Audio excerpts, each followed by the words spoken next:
everyone, this is Park from Team Shockwave with Cordero, YCS. What was it? How many six we have here? We have 4666. Hey, so we're here with who?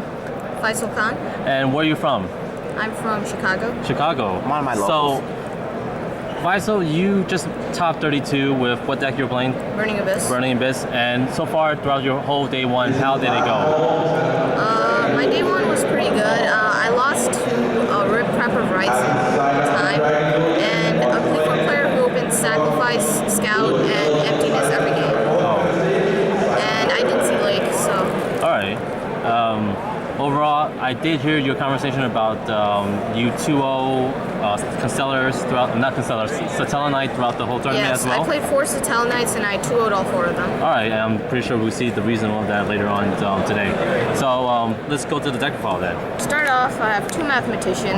This card's really good to open because you can make plays with Livic later, and Scarm to just give you a free discard, and you can eventually loop into Tour Guide on your turn and basically just clear one of your opponent's cards for free.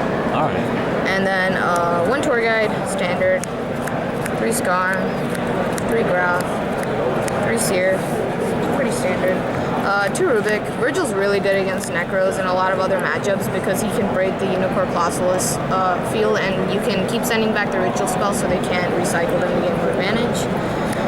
2 Libic for Mathematician, and sometimes you can just keep them under Dante, so if they have Regeki or Dark Hole, you can just summon something from your hand that you search with Dante, right. back with Dante, and so you can like live. And then 2 Farfa, pretty standard, vanishes stuff, lets you go for game, disrupts your opponent's plays, and 1 Barber.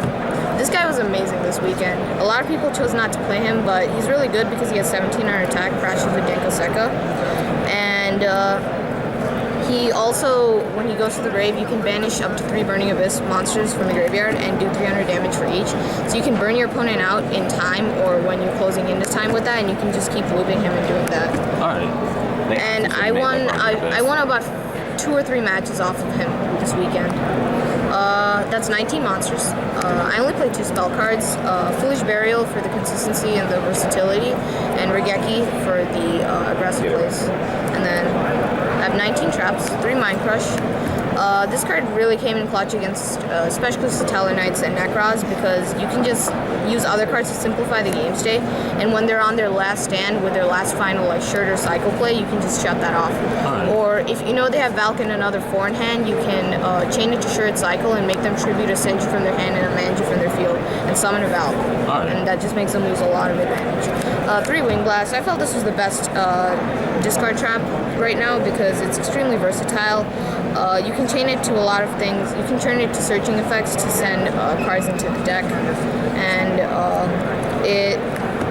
and when your opponent draws bad or late game, you can put cards that they don't want to draw on top of their deck and just put them behind. 3 Breakthrough Skill, Diamond, Biz Dweller, Unicorn, Colossalus, and in simplified game states, like you can just hit a Manju or a Senju or a Trishula, and it just kind of wins you the game like that. 2 Lake, this was incredible. In a simplified game state against Necros, it pops everything. Trap heavy decks like Fort or Satellarnites, they basically just get blown out by this card.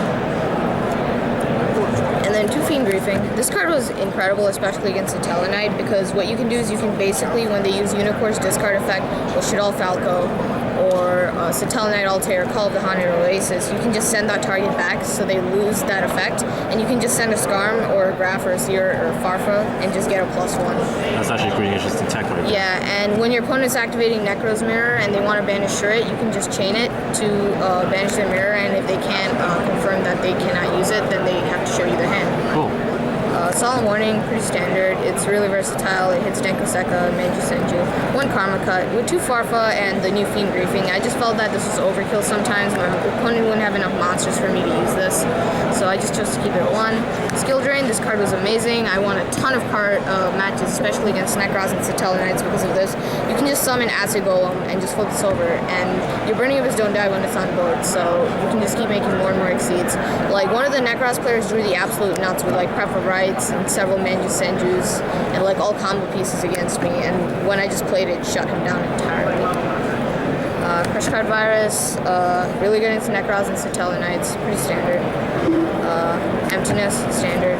Torrential. This card's really good because you can clear your board, gain advantage, and if you open it, you can just set it, and your opponent will think you're playing Necroz or something, and they'll try to go for the quick game, and you can just flip it on their last red summon and just blow out all of their resources.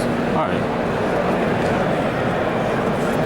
For the side, I played 3 Majesty's Fiend for Necroz and Shadal's, especially Shadal's, but unfortunately I didn't play any Shadal's this weekend. You were looking for that this weekend too, I remember. Against Necroz, they can use, it's true they can use like Mirror or something and summon a Valkyrus or something, but if you have like a discard trap or anything to clear it, or even a Mind Crush to back this card up, they can't do anything about it. Like, it shuts down all of their Brio, Colossus, Unicorn, Manju Senju. And then 2 Vanity's Fiend. It's sometimes better in some situations, and it's more so to add variety, because I made the build to play like a different variety of cards.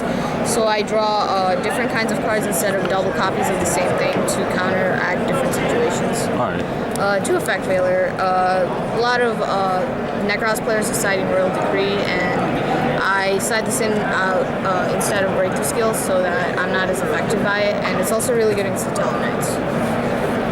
And then that's for the monsters there, and 3 Galaxy Cyclone. This is pretty much what allowed me to 2-0 all of my Satellite Knight matchups, because I just pop one card and then pop their mirror in the next turn, and I kept milling it more and then just popping more cards of theirs. And when all their back row were off, my Dantes would just run over anything we could have. All right. 2 Diffusion. This was primarily for Shadal's, and it's really good because it can combo with Vanity's Fiend, because if you summon Vanity's Fiend and they have El Shadal, then you just activate Diffusion on the fusion monster already on board and they can't use it. Or if you have Majesties and they manage to make a fusion and you have the set, you can just hit the fusion, and if they El Shadal, they're basically going to lose their entire hand to get rid of Majesty's Fiend. Oh, look at you with the combo. Dark Hole is for Digimon, Shadal's, just aggressive plays in general. Right. And then 2 Chaos Trap Hole for Manju, Senju, Denko Sekka, Burning Abyss, and Satellite Knights. And then for the extra, this is pretty standard. 3 Dante, 3 Downerd, 2 Virgil, Engineer to use Farfa on your opponent's turn and get past Valkyrus. This card's just a beater and it's really good with skill drain, just to boost your monster's attacks, to kill floodgates like Royal Decree. It was just like to be good in time and to stall and bring back my resources, but I never used it. This I used once and I won the game with it because with Barber doing 900 damage, your opponent's danger limit is 29 instead of 2,000, so I won me the game. And then Alucard, I never really made it. Thank you for the deck profile. Is there anything you want to point out throughout the whole term experience, or any shout outs to anybody that One to your contributed? brother that's standing right next to you. Oh, yeah. I'd like to give shout outs to my brother. Yep. That's my brother. Oh, I'm sorry. Who's this guy standing next to you? My friend Marcus. All right. And my friend Marcus. Oh, and Marcus. people who came from locals with me. And, All right. yeah. You have any questions before we head out, Vexus?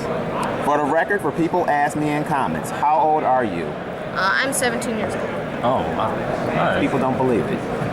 All right. Congratulations to Top 32 here in Columbus, and have a nice trip back home in Chicago. This is Parker from T Shockwave signing out. And Vexicus 4666. See ya.